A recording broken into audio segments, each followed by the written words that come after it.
Welcome, everybody. I'm Camille Sargi, the host of Just 2 Minutes. And today we have Justin. Justin, you want to tell us about yourself? Absolutely. I typically introduce myself to people by saying I'm a brand strategist, a designer, and a pirate, but not necessarily in that order. Pirate, yes. So we can talk a little bit about the pirate brand. Where I focus is I work with my clients and I help them communicate their authentic brand to the right audience. So we work together to develop brand strategies and visual brands to find that authentic part of themselves and then communicate that to their target audience. Nice. And that connect every single agent has their brand. And yeah, that's what I want to talk about today. Oh. Awesome. Yeah.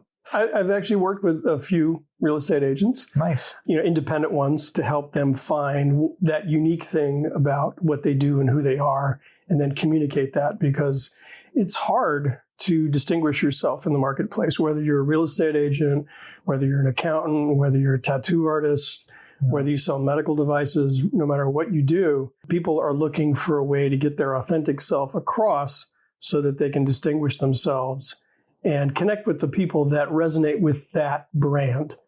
So rather than sort of a shotgun approach of let me appeal to everybody, now let me find that group of people that really resonate with my brand and work with them and give them a good experience. And then they will refer me out to other people who will also resonate with my brand. It's amazing. The show is called Just 2 Minutes. Okay. I have some questions for the Just 2 Minutes. All right. Are you ready? Absolutely. And start. All right. So how many different categories are there for pirates? And could you name them? Categories for pirates? Well, the one big difference between pirates and privateers is privateers were retained by governments to do basically legal pirating. So say England might be at war with France or Spain. So England would hire pirates to raid the ships of their enemies. And they would give them a letter of marque, which was an official government document saying, this pirate is working for the government of England and they are protected by the government of England and they can raid any ships that we happen to be at war with. Wow, that's pretty cool. Right. So if you're a privateer, you have the protection of the government. If you're a pirate, you're an entrepreneur. All right. So what is walking the plank and is it healthy? Well, walking the plank is something that has come about through popular literature about pirates. It popped up in the 19th century. Jonathan Swift and other writers at the time who were sort of romanticizing about pirates came up with this walking the plank device as a way of sort of like a literature device. There probably were pirates like Blackbeard that actually went through the trouble of making people walk the plank to intimidate them. But if you wanted to get somebody off your ship, really the easiest way to do it was just throw them over the side. Yeah. Yeah. Huh. Yeah, I wonder if they actually did that. So next is, why do parrots always hang out with pirates? That's a good question. Maybe they're very close to one another on a personality scale or something. But so at the time, during the golden age of piracy, which would have been end of the 17th century, beginning of the 18th century, things like parrots. Right. That's it. Go ahead. Yeah. I was going to say, things like parrots and monkeys were still considered very exotic. There were only certain places where you could get them. You wouldn't find them in Europe. You'd only find them in places like Africa and island of Madagascar. So they were really unique and exotic. So it was kind of having something really special to show people, hey, I've been around and I'm actually quite wealthy because I can afford a parrot or a monkey. Wow. It's like a status symbol. It'd be like having a, pair of high-end sneakers or something like that. Big giant diamond or a cool hat that is unique that only one person made. As a matter of fact, in the 18th century, buttons were a symbol of status. So the number of buttons on your jacket and what they were made of showed other people how wealthy you were. Wow. And among pirates, buttons could even be a form of currency. Wow.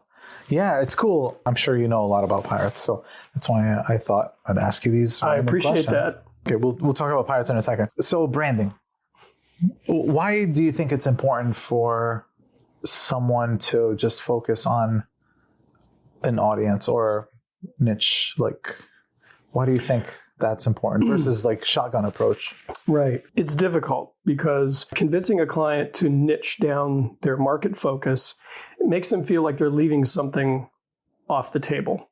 But what it's really doing is helping them focus on the audience that's most likely to resonate with what they do and who they are, their brand and their why. And honestly, narrowing your focus, your market focus, and really honing your brand is going to be more lucrative in the long run because you'll be focusing on those people that really want to work with you and will refer you out to other people. Whereas a shotgun approach, if you only catch 30% of the people that you're shotgunning into, you're working in a very narrow return on investment band. Whereas if you're focused on a market that resonates with your brand, you may be catching 60, 70, 80% of that focus. So it's just a higher percentage of return.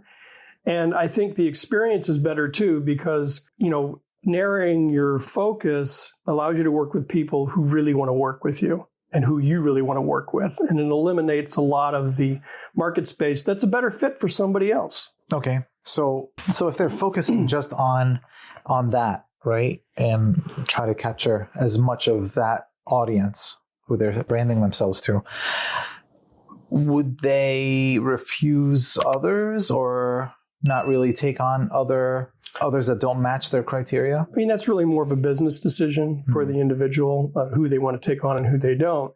But their brand helps them attract the right audience for them. So within that stream, then they have the opportunity to say, yes, I want to take this on, or no, I don't want to take that on. But it just brings a more qualified category of clientele to them rather than just a wide swath where maybe 60% or more isn't really a good fit for them. Because what you're ultimately looking for is a good fit, right? So when you develop your brand and you communicate effectively what you're about, you're going to attract like, and you'll have not only a better experience, but I think in the long run, a higher return on that narrow focus of investment in your marketing and your brand. Have you found it difficult to get clients to see the light, which is narrowing? Yeah, it's a challenge because, like I said before, they feel like they're missing out on something. But what they're missing out on is bad fit projects or bad fit clients, which is what you would want to eliminate, right? You want to focus in an area where you can be of the most effect and have the greatest value to the people that you're working with. So, for example, worked with one real estate agent recently, and her focus was community involvement. And she really wanted to make that part of what she was doing. So she's going to be attracting and picking up people who are also community-minded and involved in the community. Whereas if she were taking a shotgun approach, she might miss those people because it wouldn't be part of her message and they wouldn't necessarily pick up on, I'd really like to work with this person because they're like me. They're very focused on the community and community development.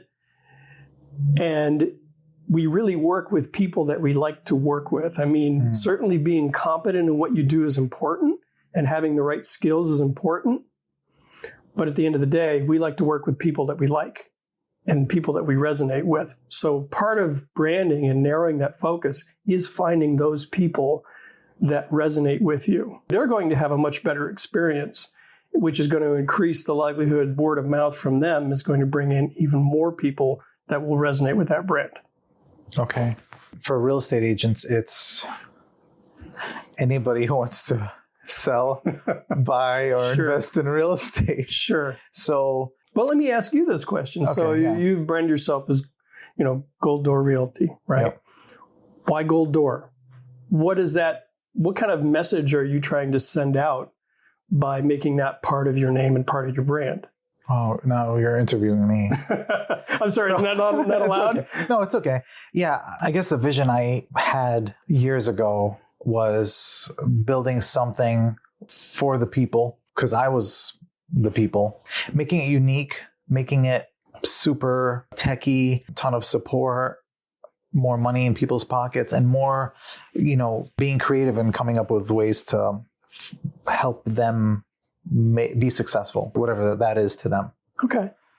And have you had any feedback from people on why they chose to work with you versus somebody else? I think it's the trust and maybe seeing me and like how dedicated I am to everybody. I'm the broker who's there for their agents, not in Florida, sipping on martini. Like I want to be there. I want to answer questions. I want to coach them, mentor them, be creative with them, and come up with ways where they can do business that's special to them. Okay. I guess kind of like branding, because everybody's unique. That is part of your brand. So there's a couple things that you mentioned about, being creative for your clients, being there for them and not down in Florida somewhere, and working with them to find the best solution. I mean, your brand ultimately, and this is a quote from Jeff Bezos, your brand is what people say about you when you're not in the room. So if people are saying things about you like, he's right there for me when I need him, he comes up with all these creative ways of helping me reach my goals in regards to, buying and selling. Yeah. That's part of your brand. Now, Gold Door Realty might have a certain sort of catch to it or ring to it, which is great. But when people see that name on your business card or on a brochure or on a website, the first thing you're going to connect to is, what kind of experience did I have with Camille? That's your brand, right? And they're going to tell other people that that was their experience that they had with you, and your brand then expands and goes out further. Yeah, I found it tough so the reason I didn't call it Sargi Realty or Camille is because I wanted people to own it, to feel like it's theirs. Like Gold Door is me. But the more I realize is I'm the brand pretty much. You are. Yeah. You are. And if you think about, some famous brands, right? Well, what does a green mermaid have to do with coffee? Not much, really. But when you see that green mermaid logo, you instantly think about the last experience you had at Starbucks, good, bad, or otherwise, right? Your experience with that brand is the brand. Now, the logo is just a device to trigger that memory of what your experience was like. So like Gold Door Realty, people see it, it triggers, what kind of experience did I have? Or what kind of experience did my friend have that said that they worked with Camille, right? That's how your brand moves out and affects people. So having an authentic brand, right? Not just the logo, but the whole experience is important, not only to distinguish you from the next realtor, but also to resonate with the audience that you're really aiming for. You want to work with clients who appreciate your creativity, who appreciate the fact that you're there and you take personal interest in their goals, right? Now, there'll be other people that don't care about those things. Those aren't your customers. Those aren't your clients. So that's where the brand really sort of hits the road and starts working for you is, what are people saying about you? What was their experience with you? Interesting. I never thought of it that way, but with people being different, and do you find it difficult narrowing down what? Yeah, it's hard. It's counterintuitive. Yeah. And you feel some resistance too, like with what you suggest or what you see could be? Yeah. But the reason that I believe in finding that authentic aspect of your brand and sort of narrowing the focus is because I had that experience. Sorry, I just whacked the microphone. I had that experience personally. Yeah. So when I first started on my own, I branded myself like every other graphic designer out there, every other brand strategist out there. And it wasn't until 2019 when I was in a business incubator workshop with a bunch of other creatives. We were talking one night, and I had been in the program for a few weeks, so they knew about me. They knew about I was a historical reenactor and that I was into being a pirate. They also knew about my work. And someone said, hey, why aren't you taking the pirate part of you and the designer part of you and bringing them together as your brand? And I'm like, I'd never thought about that. I was like, well, because that's what I do over here as a pirate, and this is what I do over here. It's like, yeah, but it's both you. You are in both of those worlds. So bring them together. Yeah. And I thought about it for about 6 months, and I thought, I don't know, is this going to be hokey? Are people going to understand? Are they going to take it seriously? So finally I did. So we had the main event at the end of the workshop was to give a 2-minute pitch, and there was a bunch of people there. I came out. I was not in full kit, but did you have time to go run and get? I was dressed appropriately. Okay. And I went out and I gave my 2-minute pitch, and I talked about what I do in a way that resonated with people and they understood the brand. Now, that night I didn't know if it had worked or not. But about 3 weeks later, I was with a group of people taking a tour of a new building downtown. And there was a woman in the group, kept looking back at me, and I thought, oh man, we've met somewhere at a networking event. I don't remember her name. This is going to be awkward, right? She comes back, she points right at me, and she goes, "You're the pirate." And I said, "What?" She goes, "You're the pirate. I was there that night at pitch night. We didn't talk that night, but I remember your pitch." And I said, "This is going to work." Yeah. And so I had to go through that journey myself of finding that authentic part of me and put it as part of my brand. And I've had a blast being a pirate and helping people with their brand strategy and their design needs. So when I go to a networking event now and they give you the little stick-on label, I just write pirate. And I have the most interesting conversations with people. Because if I wrote graphic designer on there, no one would talk to me. Yeah. Right? But I put pirate on there and we talk about all sorts of things. Yeah. And it's a great way to sort of get past that barrier of, well, what do you do, for a living? What's your business and all this? We just start talking about pirates. And then we eventually get over to brand strategy and stuff like that. But I find people are far more interested in the pirate. Wow. So it kind of like clicked for you and it was like a realization, huh? And I said, I need to help other people take this same journey, right? To go from, I want to appeal to everybody to, no, let me find that unique thing about myself, find my authentic brand, and then put that out there. And the people that resonate with that will be my clients, will be the people that want to work with me, and I want to work with them.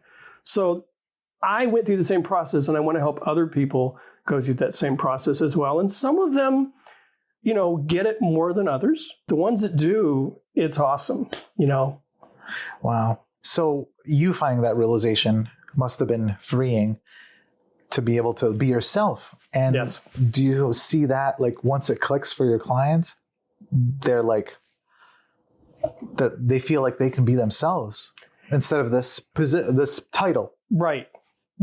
Because really what they're bringing, like you were talking about earlier and how you work with your clients, you're bringing you to this process, right? So you want to dress appropriately, you want to talk appropriately for your market space, right? But you're bringing you, and you want to bring the authentic you to that process because that's who people are going to work with.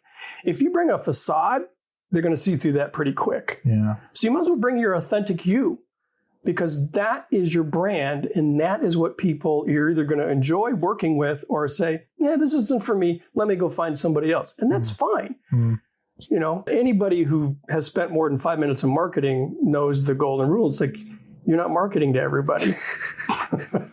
I love how unique people are. And when I go to networking events, I try to break that barrier. Like I try to see who they really are or bring that person out. And then I'm like, there they are.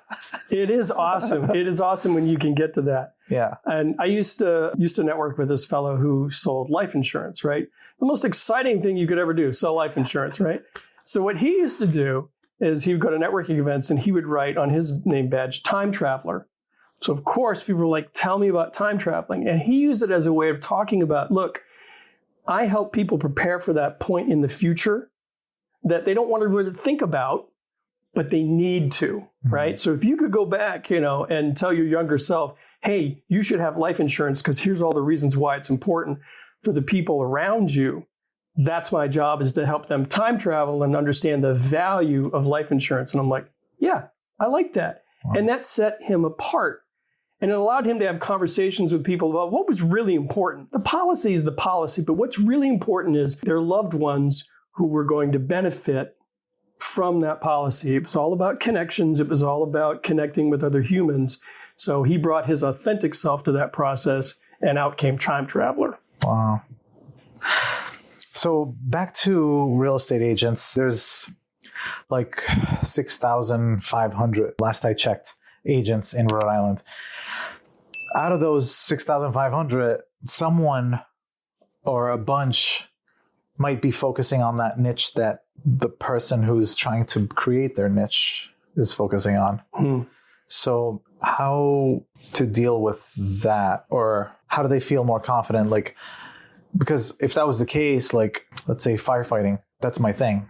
And I realize, oh my gosh, there's 100 of those 6,500. There's 100 agents who are also firefighters who brand themselves as that and feel intimidated about being a firefighter, showing that I'm a firefighter. So how does someone in that scenario? That's an interesting hypothetical. So if I were working with somebody who was, firefighter and a real estate agent, I don't know if I would necessarily say, well, you need to brand yourself as a firefighter. But there's something about what they do that we could probably bring through to the real estate side, right? Okay. And so part of the process would be sitting down with them and say, well, why are you a firefighter? What is it about firefighting that gets you up in the morning? And so they may talk about, wanting to help other people, or they might talk about the excitement and the challenge of fighting these fires. But there's something in there that's authentic that we can then bring over to the real estate side. Well, here's something that you can apply to what you do in real estate that will make you a little distinctive, set you apart, and allow the real part of the real you to come through. Does that make sense? Yeah. Unfortunately, I don't have an algorithm, but a lot of it is conversations with my clients. And I do workshops to bring some of this stuff out. So, for example, typically a brand strategy will include mission, vision, and values. So we'll start with values and we'll talk about, what are the most important things to you, and we'll focus on those. Vision is interesting because a lot of people are so sort of trapped in the day-to-day. So one of the things that I've done for helping with them thinking about vision is I'll do an interview with them, but I'll do an interview 10 years in the future. And I ask them to pretend, wow, you're 10 years in the future. Tell me what's going on now. And what it does is it disconnects them from the day-to-day and allows them to fantasize and think about, where do I want to be in 10 years? What is the vision for my company or for my organization? And I say, there's no limit, right? If you tell me that you've done TED Talks already, you're a best-selling author, or, you've been asked, to be part of, the UN, doesn't matter, anything. And it really frees them up to think about things that they don't think about in the busyness of the day-to-day. And so in that interview, I usually find 3 or 4 things then that we can focus on to say, okay, here are the core components of your vision. Here's where you say you want to be in 10 years. Now, how can we put that together as part of your overall brand strategy? What are the things we can pull out to help you find that authentic part of you? And it's a really interesting process because it's different every time I do it. Yeah. Every time. There was one woman I worked with. She is a medical professional. She works for the VA. She wanted to start a assisted living facility that was much more like a home than a facility, right? And so we were doing the process, and she's really struggling with the name, right? And she had come up with all these names that were fine, but they were kind of vanilla, right? So I said, well, tell me about your experience. Why did you want to get into healthcare in the first place? Why do you want to help people? And so she told me this story. She's a Haitian immigrant. And she told me this story about growing up and how every day after school, her favorite place to hang out was at her grandmother's because that's where everything was happening. Her grandmother was always cooking some sort of meal, and it was just a really welcoming place to be, and it felt like home. And I said, that's really interesting. I said, what did you call your grandmother? She goes, oh, I called her Nana. And I said, that's your name. It's Nana's house. Whoa. And now, I don't say this to brag, but she literally started crying. She's like, yes, that's the kind of vibe that I want this place to have. That's the kind of feeling I want people to have when they come into this assisted living facility. Wow. It's Nana's house. And so it's not like I came up with something, but we took that journey together. And when I saw something, I was like, hey, I think this is valuable. Yeah. Let's pull this out.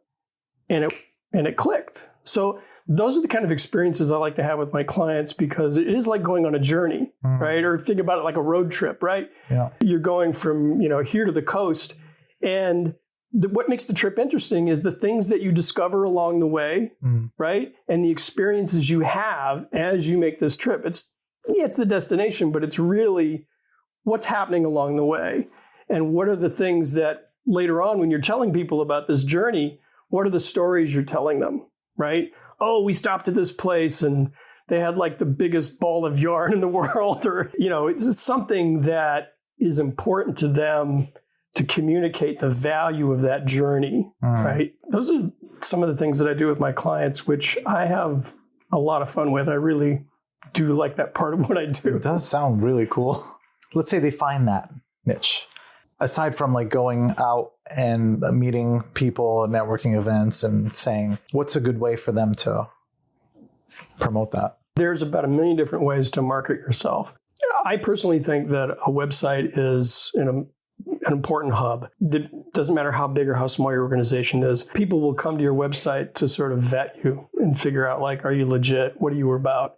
So your website is a good place to communicate a lot of that part of your brand. So writing is important. I work with a lot of really talented copywriters, and they are worth their weight in gold. So to be able to take the work I do with clients as far as the brand strategy, and then take that to a copywriter and say, here's their brand, here's their tone of voice, here's their personality. Now we need some marketing copy that resonates with this brand. It's extremely important. Visuals are extremely important, as I'm sure someone in what you do understands. Yeah. So I work with a lot of really talented photographers and videographers. I work with a lot of talented developers and coders. So one of the things that I do is I put together a team that will bring all of these pieces together into their website, into their social media feeds, into print marketing, outdoor advertising if necessary, even things like podcasts, right? Yeah. But that brand is driving all of that content, and the content contains the message, and the imagery contains the message.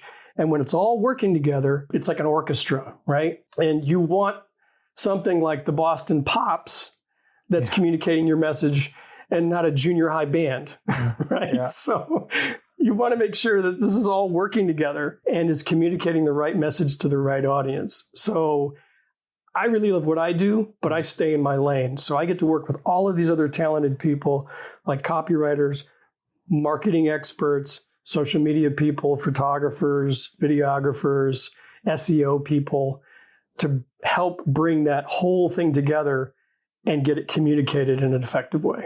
Wow. Okay.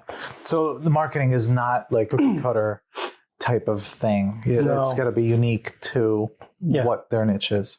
Absolutely. Absolutely. I mean, that's one of the things that we work, sort of the marketing phase of things is like, what's the best way to get your message out?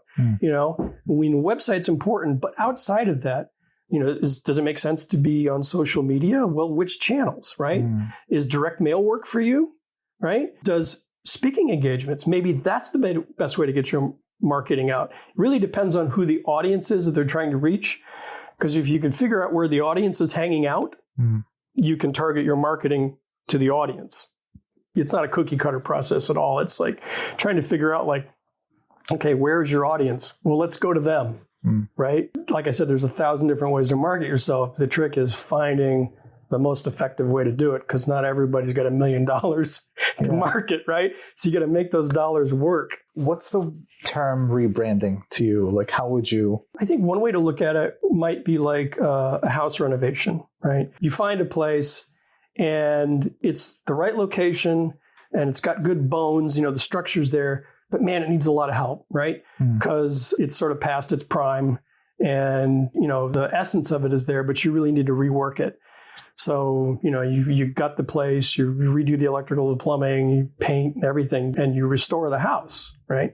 So a rebrand is kind of like that. I'll work with a lot of clients that have been in business, 5, 10, 15 years, and they just feel like the brand they have isn't quite a right fit anymore. So we'll go in and look at, okay, well, what's worth keeping and what needs to be reworked, right? Now, it can be something as simple as we're just touching up the visual brand, the logo, and all of the accompanying stuff so that it's a little bit more contemporary. or it could be going in and completely gutting the whole thing and saying, we need to rework this. Wow. So it's kind of on a spectrum, and it really depends on client to client. Interesting. That's a good way to explain it, especially to a realtor, redoing the house. Right. You know how to speak the language. I try. Is there anything I missed as far as branding? I mean, a lot, but... I think the most important thing for me is authenticity, and we definitely talked about that. There's a lot of talented designers out there. There's a lot of talented brand strategists out there. And, for me, I like to focus on the authenticity and really helping people find that unique thing about what they do and why they do it and bring that through to the brand. So the strategy, the visual brand, getting it out to the marketing, communicating that message. That's the way I like to work. And so for me, that's probably the most important part, is helping them, find that authentic part of themselves. That's not easy to do. I mean, you've done it for a long time. So to you, it's, what to ask and how to push people. I've definitely gotten better over the years. When I first started doing it, it was a little hit and miss. But I have a genuine interest in other people's stories and how they came to be the people that they are. Yeah. So I think that drove a lot of it, and, sort of honing my skills over time and picking up little tools and processes. But the interest has always been there. If I was able to somehow, make a living by just interviewing people, I'd probably do that. Yeah. Because people are fascinating. And especially when you get to talk to them about the things that drive them and get them out of the bed in the morning and, really light their fire. Yeah. Wow. So just how do people find you? Well, you can find me online at justinkerrdesign.com. I'm also on LinkedIn. You can also come to any one of the pirate events that I do throughout the year. So I am actually... Which is what? What's... Well, I am part of a crew, an official reenactment crew called Free Men of the Sea. So the British ones that you mentioned, where they can go in and they have the right... Oh, the letter of marque? Yeah. It depends on the event, So if we're in an event where other reenactors that are reenacting, British officials, we have a letter of marque always at hand just to make sure there's no problems. Free Men of the Sea, we do events throughout the year, and you'll find us at Gatsby Days or at the Newport Parade at St. Patty's Day. So we're all over the place. Wow. And what do you guys do? We do festivals and parades. We'll also do reenact historical events. Oh, okay. We get invited to a lot of places like historical locations to either come and do like a show and tell of, nautical equipment, weapons, sort of talk about that period of time. Or do you want a ship? Well, we don't have a ship at the moment. But I mean, if they had a ship, they're like, we need some pirates to take absolutely. some pictures. Oh, yeah. Absolutely. One of our favorite places is Mystic Seaport. There's a ship down there called the Morgan, which is a completely refurbished whaling ship. We've spent a lot of time on that in and around Mystic Seaport. So we do probably about 2 or 3 events for them a year. And it's one of our favorite hangouts. So we also like Newport. Newport's really cool. Newport has a long history of pirate activity. Really? Oh, yes. Oh, wow. Yes. Yeah, I mean, it's great. It's sort of a combination of entertainment and education. And every time people see us, they go, oh, the pirates are here. And they're always so happy to see us, even though we show up like armed to the teeth. Right? They're just like, oh, this is so great. So we'll do things like shanty strolls where, we'll go down to Newport and we'll just go from pub to pub and sing shanties and stuff like that. The accent? You do the accent and everything? Some of our crew do. I've tried to do it. I just don't have the knack for it. So this is what you get when you hear me. New age pirate. Yeah. But yeah, we have a great time doing reenacting and just sort of educating people about the whole time and lifestyle and entertaining them. I mean, it's great to bring a smile to somebody's face when they hear a shanty or, their little kid comes up and wants to have a picture with a pirate. And it's a lot of fun. Awesome. Well, thank you very much for stopping by. Thanks for having me. And maybe we'll have you back in the future to talk about marketing those niches. That would be awesome. You like that? Yeah. Marketing those niches. Yeah. I can see the t-shirt. Thank you. Thanks, Camille. My agent's got a squad, we all in the zone. In-house help, so they ain't doing it alone. They focus on clients, negotiating win, while the back end's hand 'em, man, that's how we spin. I hand 'em business, watch 'em all climb.